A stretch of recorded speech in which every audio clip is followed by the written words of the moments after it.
This video is not sponsored, but I'd like to thank capitalism. Just when I was wondering, will I make another video? Will I come back? Will I actually keep making videos? Consumerism saves the day. Thank you, consumerism. Hello everyone, my name is May, and if you don't know me, well, now you do. Lucky you. Haha, do you feel blessed? Well, you should. I've had absolutely no creative ideas at all lately, hence why basically my videos have been zilch. But then I picked up a ton of books, because consumerism. But it's okay, it's healthy consumerism, because most of them I got secondhand. I don't generally make all videos because I don't actually buy a ton of books, or if I do, they're kind of audio books, but mostly I just go to the library because I don't have a lot of money. I'm a student, okay? Don't put me through that kind of pressure, it's hard. But today I actually have a massive amount of books. Like, to me, it's a massive amount. Pretty fucking massive amount, if you ask me. I'm just gonna dive in because there's a lot of stuff here and it's really freaking hot and I need to put on the aircon, but you can't talk and aircon because noise. These first ones that I got all from a friend of mine who basically, I made her some cookies and she was like, I have a ton of books in my garage, please take lots of them away. So we did kind of like a book cookie trade-off, which was really great. The first books I got from her are the Pride and Prejudice and Zombies series. I don't actually know what order they go in, but that's Pride and Prejudice and Zombies, Dawn of the Dreadfuls, Dreadfully Ever After, and Sense and Sensibility and Sea Monsters. As far as I know, Dawn of the Dreadfuls is a prequel to Pride and Prejudice and Zombies. Well, way too many books. If you don't know anything about this, Seth Grahame-Smith turned all of these into apocalypse books, basically, if Pride and Prejudice was set in apocalyptic times kind of thing. I've seen the movie of this, and I really enjoyed it. My whole family are big PMP fans, so we kind of picked the whole movie apart. I loved lots of it. Little bits I was like, little nitty-gritties, but, you know, whatever.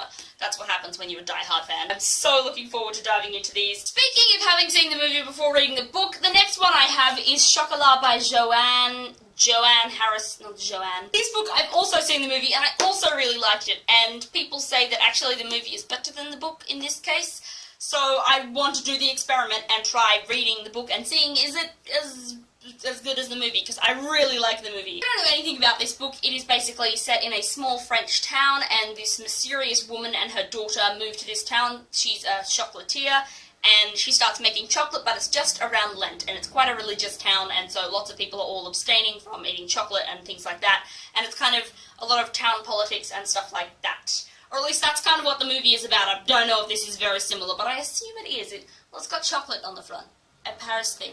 As basically the same thing, right? The next book I have is Half a King by Joe Abercrombie. This one has both a review from George R.R. Martin, Patrick Rothfuss, and Robin Hobb. So, I feel like probably I should pick it up. Probably. This book basically seems to be the regular prince who needs to now elect his throne. I think possibly he might only have one hand, so maybe he's got a bit of disability stuff going on there, which could be interesting and fun to look at, given I think it's, again, like the warring high fantasy stuff, so if he, is less of the warrior type but still needs to battle to take his stuff, that could be fun. The next book I have is The Painted Man by Peter V. Brett. This book is like, I started it and then I stopped just because I heard of all the trigger warnings. As far as I know, in this book, the towns kind of live in fear because every night demons kind of pop up from the ground and eat anybody who's not inside, like, safely painted out wards. So I assume that's what, like, these wards on this dude's face are all about. I think it's about a kiddo who's learning how to draw wards, I assume. Like, that's just what I'm assuming, and maybe they become weird monk people. Search me. The next book I have is Gone Girl by Gillian Flynn. This book I have not really heard much about, and I think that's the idea. I think it's a thriller, mystery type-esque thing. A vague synopsis is that this guy, on his 5th wedding anniversary, his wife kind of like disappears, and everyone's like, you did it, didn't you? And he's like, I don't know what you're talking about, I don't know where she went. Anyway, so I think it's basically about searching for why she disappeared / where she went. I tried moving my camera because I think it was a bit wonky / weird. If now it's weirder, well, I suck, don't I? The next one is actually the read for the name of the book club's read of this month, and that is Vicious by V.E. Schwab. I'm so excited that she was able to give this to me. I think she's getting the new edition. Whether it'll live up to Worm, which is like the ultimate superhero villain story, we'll see. But basically this story is about two villains and lots of superpowers and two people that used to be best friends that are now nemesises and are basically lots of backwards and forwards at two different points of view. I think this is kind of just what I've been told. I like diving into books not really knowing much about what's happening, so... And the last book I have from this friend is Ender's Game by Orson Scott Card. I have never read this, despite that I have a lot of people saying this is like one of their favourite books of all time. I don't really know too much about it other than it's very sci-fi and Ender is very little and like big brother type thing in the back of his head. I don't know.